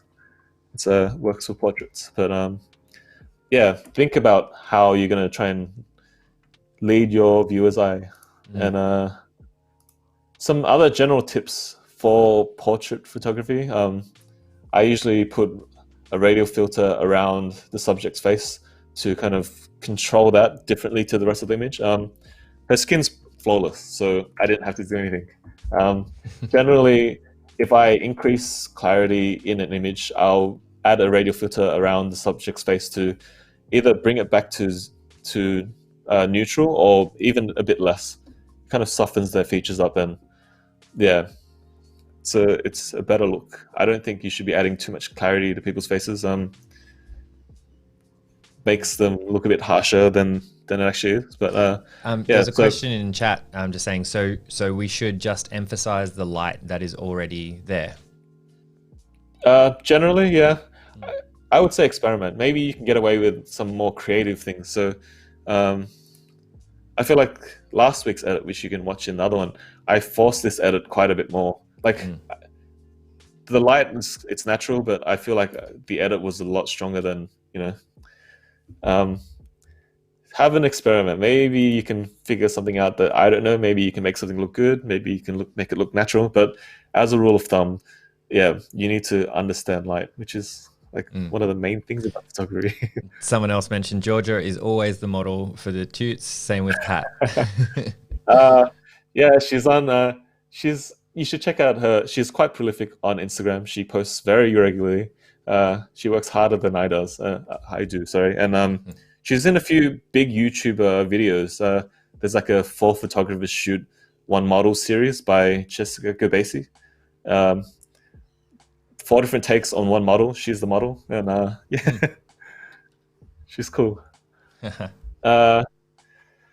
So that's how to use negative clarity to emphasize the subject, to add focus and sharpness, and not sharpness. Yeah, but nice one. yeah. Before we jump on to the next one, and thank you, Johanna, for reminding me, you had some resources to share with people during this time, and she very intelligently knew that we get a little bit carried away and we'll just keep editing stuff if we don't bring it up. But I think it is really cool. I think some resources for people, there's some free stuff for people to check out if they're interested in more photography. So do you want to tell us about that, and we'll get Johanna to share the links in Behance chat as well? Yeah, so I really like street photography, and I'm guessing everyone has a little free time right now, right? So there are some documentaries that I recommend. They explain what the essence of street photography is. So Two of them are free on YouTube. It's Everybody Street. Wait, sorry. So Joanna will share them on the chat. So yeah, check them out. They're about an hour long each. Talks about older street photographers and the history of it, and it's good to know. It's good to watch. It inspired me when I first started, and it's free on YouTube. So Cool. There's a third one which I mentioned, Finding Vivian Mayer. She has a really interesting story. She was a nanny her whole life, and she shot film every single day, and it was a hobby, and she wasn't a well-known photographer until she passed and someone found all her films, and they developed it, and there's a whole documentary and story on her. But she caught a very unique time in history, and it's definitely worth a watch. So I think taking in resources like this and getting inspired through different type of mediums, not just looking at other people's photos and watching movies, documentaries. Check them out. Super cool. Yeah, I'm going to check them out myself. And so we'll leave those in Behance chat. Yeah, there's I think there are some characters for street photography. It takes a certain type of person to want to go out, and I think sometimes it can be a bit confrontational. I get asked a lot, like people, they want to take street photography, but they're scared of going out to do it, and like it's intimidating taking photos of like strangers and stuff. Yeah. First thing is to know the laws of the country that you're in, of like what you shouldn't be doing and what you should be doing. I know in Germany it's illegal to take a photo of someone who hasn't given permission for you to take photos. Really? So Okay. yeah, so that's one country I know for sure. A lot of other countries, Western countries, US, Australia, if you're out in a public place, I think that's fine. Check the laws of where you are, and I think know that you're not doing anything wrong. I notice a lot of people, they'll take a photo of someone in the street, for example, right? And the other person catches eye contact with them, and they'll put it down, and they'll feel really bad, and they'll try and like run away like they've done something wrong. Right. And if you flip that position and someone took a photo of you and then started acting that way, I would chase them. Like, I'm a street photographer, but like what are they up to? Why are they feeling so guilty? So I think the main tip is to like know that you're not doing anything wrong, and don't panic when they see you taking a photo of them. If they get angry, you can show them the photo, explain to them what you're doing. If they're still mad, delete the photo, apologize, and move on. But yeah. Has that ever happened? Has that ever happened to you? Has anyone kind of come up and chase you with a newspaper or like? Yeah. Oh, he was annoyed that I took a photo of him, so I deleted it. Like, right. Sometimes in street photography, I look for people in their own headspaces, and I guess it is a bit jarring if someone takes a photo of you and I don't know what the headspace is in. Sure. So I'll delete it. But my intentions aren't to make anyone look bad. So there are people who take photos of like homeless people, and like I don't agree with that.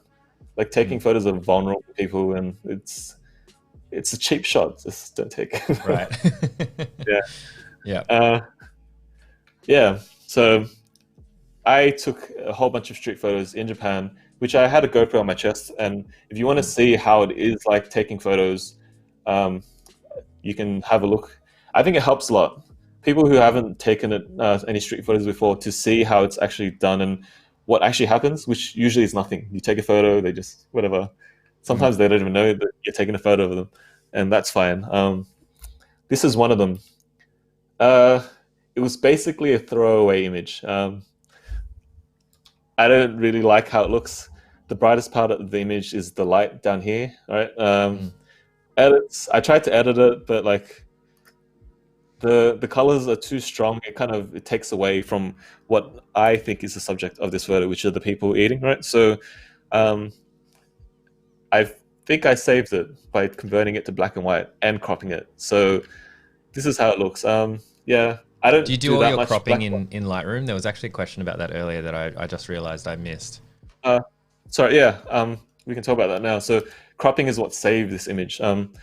I keep saying do 4:5, which is for Instagram, but this photo that I'm editing is going to go to my YouTube channel, where I had the GoPro on my chest and I was running around taking photos. So for this crop, I'm going to go 16:9. Crops out the light. See, and then it's less annoying at this stage, right? So find the right crop. I think it also works for this image because this image I feel like is meant to be a landscape image. you press R on classic Lightroom to bring up the crop tool. I'm on the grids right now. O to cycle through which overlay you want. But yeah, that's how you do it. When you press R, it'll drop down this box, and you can pick the ratio that you want. Know what you're cropping for as well. I quite like panoramas. I just realized. Don't do it often, but they look cinematic. I feel like this 16:9 is actually like the video format. It's like 1920 by 1080 or whatever it is, right? So yeah, you can convert to black and white, which I don't do enough by pressing V on the keyboard, or you click this thing, right? And when you do that, it'll convert it to black and white. But as you notice, when you click back and forward, right, the panels change. You can't do vibrance and saturation anymore, obviously, right? So it's discarded the color information. Is that what's happened? Yeah, yeah. So, like, I really don't like how this looks. I think when you're shooting black and white, you need to have a different mindset. So if you go out, you can do it in hindsight, like I'm doing now, which is fine. I can just edit it back into how I want because it's a raw image and everything. But I think if you're specifically going out and shooting black and white photos on a digital camera, there are a few things you need to keep in mind, which we'll go through in this edit. So one thing that does change, I'm going to press V. So it's basically just toggling this color black and white. So when in color mode, you have all this kind of HSL, hue, saturation, luminance, right? But in black and white, you don't. It's only one panel. And basically what it does is you're messing with the luminance of a color. So going back here, there's heaps of kind of oranges and that kind of stuff, right? So when I pull this down, you can see it's making it a lot darker, and that's how you can control the contrast of your image. So with black and white photography, I think I'm not an expert, but what I have noticed is contrast is key. Contrast and lighting is key to it, right? So when you're shooting it, be aware. So what I'm going to do is add a whole bunch of contrast. I'm adding my preset, just like a tone curve, which adds more contrast, a bit of fade. I'm going to boost up contrast quite a bit, bring down the light. I think shooting black and white really helps you. It helps with people in the photo. It helps bring attention to the actual emotions and the people in the photo, because it takes away the distractions of color. I think that's why people like it. I don't mind it too much. Yeah. So yeah, if you were to look at that, and it's a lot more distracting, like as an image. Whereas if you wanted to focus just on the people and the expressions and stuff, like black and white's a good medium. I'm gonna add another radial. This radial is to just add a bit of a vignette to draw more focus in and control the light a bit more. But yeah, from there, just mess with the settings.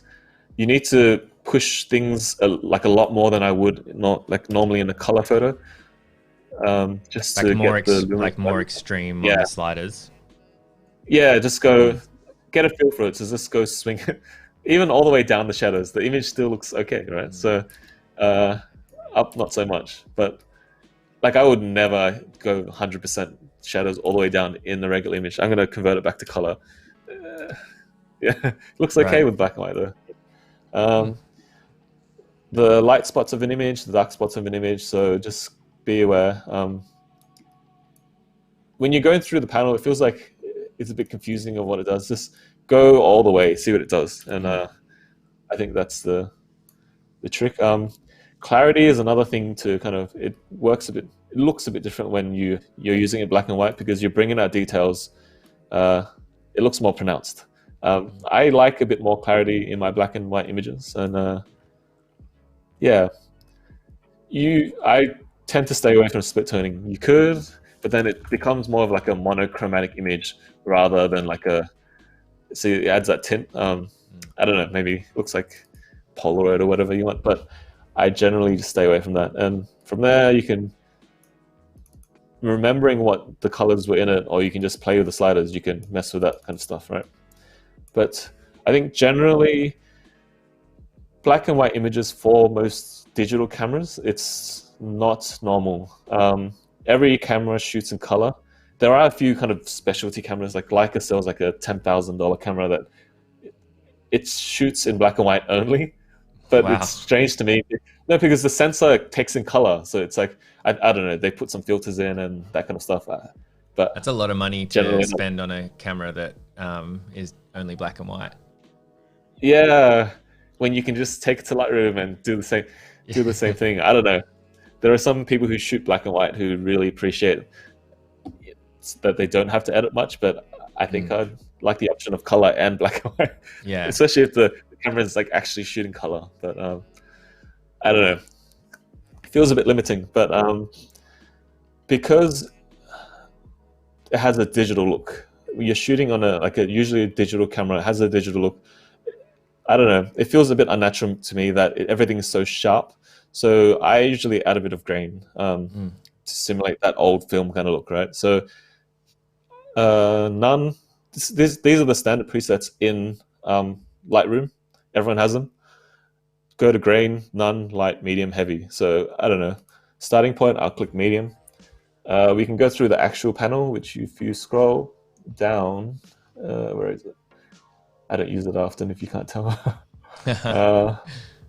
Grain, right here, effects. So best way I can explain is just to show you the amount of grain, the size of grain. The more you do it, the bigger each particle is, and it looks a bit more rough. And then you have the roughness, which is like, it kind of looks like what digital noise is. I think it simulates, digital noise simulates grain, which I've got some film photos of actual black and white. So these are film shots that I took. They're unedited. This is how it looks. I feel like this is more natural because the actual film itself is black and white, as opposed to you shooting color and then switching it. So that's the look that I'm trying to simulate in the other photo. How as often you can tell, will you shoot in film over digital? I actually didn't know that you shot film at all. I just started recently. Okay, I see. My film camera is back there somewhere. It's fun. I tend to try and edit them a bit less, even though I did edit these ones. But just not tell anyone. Film people get a bit antsy of like, you should leave it as is. Right. But anyway, yeah, it's fun. It's a different process. I definitely recommend editing. I think for this one, this is a black and white image, but I made him darker. I don't like how he pops out in the head, so I did a radial. I made him darker. In hindsight, I probably should have made his arm darker too, like that. You just bring down the highlights or whatever and dull it a bit. This is the original. How do you get your film to computer? I know it seems like a very, very silly question.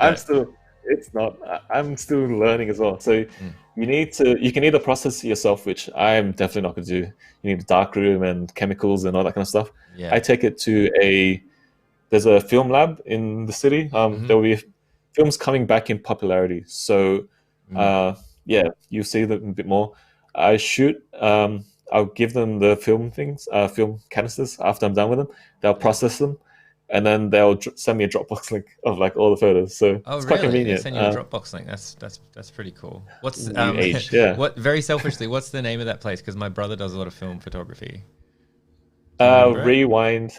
I think it's Rewind. Okay. in Broadway. They're one of the bigger ones, and I think they're still open at this time. But right. yeah, you can go. They'll send you JPEG, so you can ask for high resolution, which they'll use a better scanner to scan a bigger kind of image, but that costs a bit more because it takes a bit more time. These are normal. I didn't even know there was high res scanning until someone told me. That's how new I am at it. They're not that high resolution. Like I don't know how big you could print this, but they'll send you a whole bunch of files and they're JPEGs. So if I were to try and lift the shadows, for example,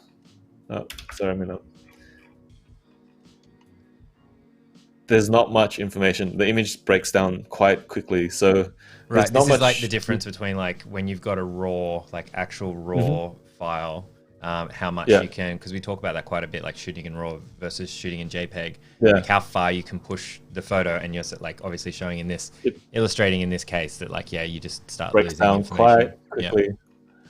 Yeah, like, it's already a grainy photo, and then you try and lift the shadows, and it becomes like kind of unusable, basically. But yeah, people used to, I guess, like edit back in the day too. All the great photographers used to do like darkroom trickery. They'd like dodge and burn in the printing process, and it's been around for a long time. So anyone who says they don't edit, they're lying. But They're lying. What inspired you to get into film photography? Facebook. I was browsing, and like they have the market comes up sometimes, and someone was selling a bunch of film cameras really cheap. So I was like, I'm going to buy these for Japan. And yeah, I picked up 2 film cameras for like $80 or something, shipped. So yeah, they're really cheap to buy the actual thing, but to use them is quite expensive, because a film roll costs $15, and like after you add it all up, it's basically $1 a shot. Right. So I can't burst my no more burst mode. Yeah, and I think people talk about it slowing your process down, and like I walked around for a few hours in the video that I'm going to post to my YouTube channel.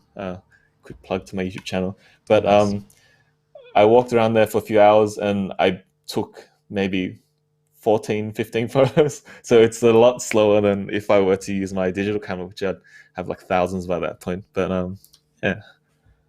And any questions about that, let me know. I will try to answer them as best as I can, but I'm quite new at it as well. If you want to have a play around with film, you can still edit them. Don't let people discourage you. I think in this photo, there was a guy's head in the back, like in the distance, that I photoshopped out. So it's fine. I wanted that separation. But does anyone shoot film? Give me some tips. Let us know. We've only got about 5-6 minutes left. Actually, we've rushed. We've gone through, so it goes so fast. There's some that I haven't even gone through, but you can save it for next stream or something. But yeah, just I like how this looks, as opposed to the original image, which let me reset. There you go. Overexposed. So I'm pointing at the screen. Bright spot here. The glare's not great, and yeah, it was saved by going to black and white. Which again, the key is shortcut is V, or just hit this thing over here, black and white.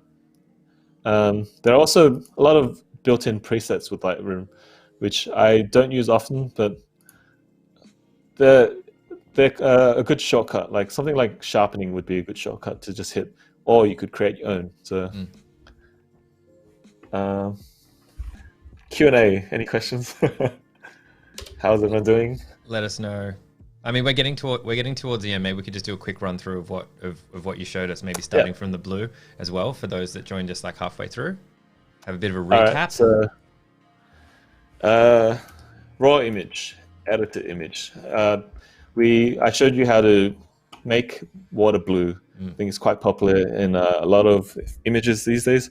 Works particularly well for nature photos of water, but don't just limit it to that. Basically, adjustment brush, you up the exposure, the highlights, sometimes the shadows, and then you change the white balance. And if you're feeling like it's not blue enough, push the saturation. But yeah, selectively color this part.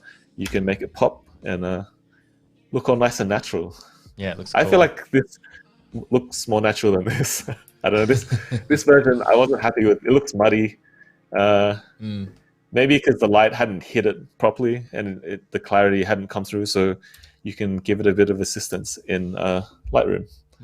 So from there, I showed you a few more examples. It's not just limited to pools. You can do the same technique to all kinds of bodies of water.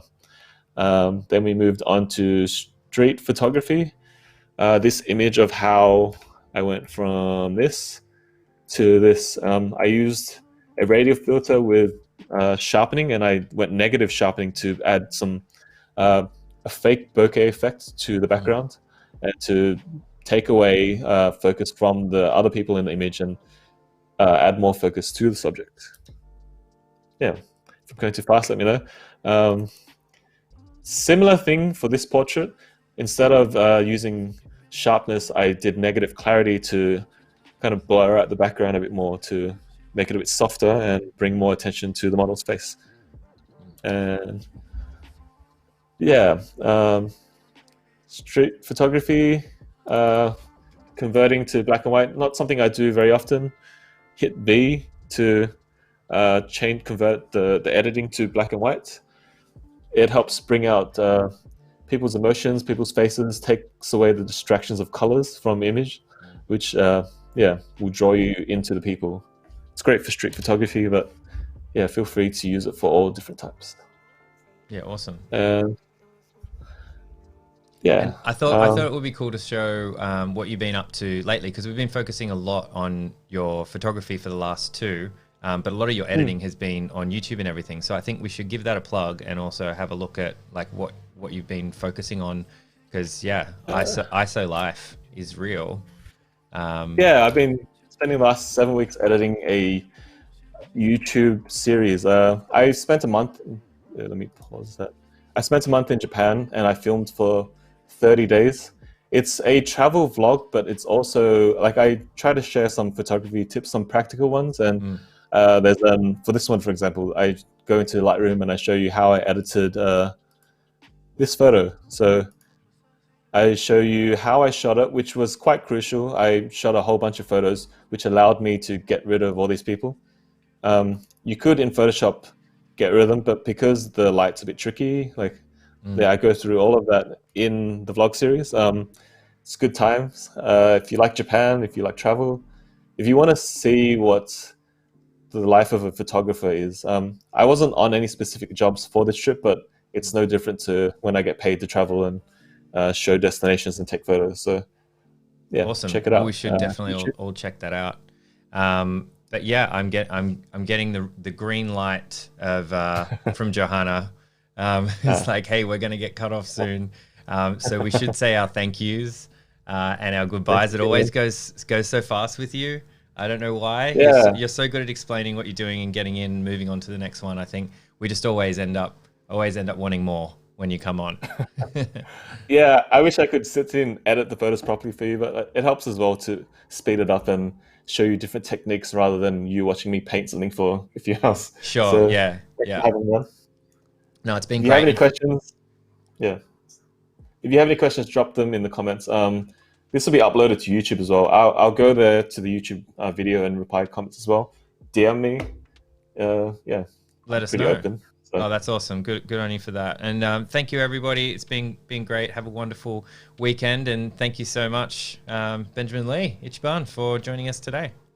Enjoy your weekend, guys. Cool. Bye, everyone.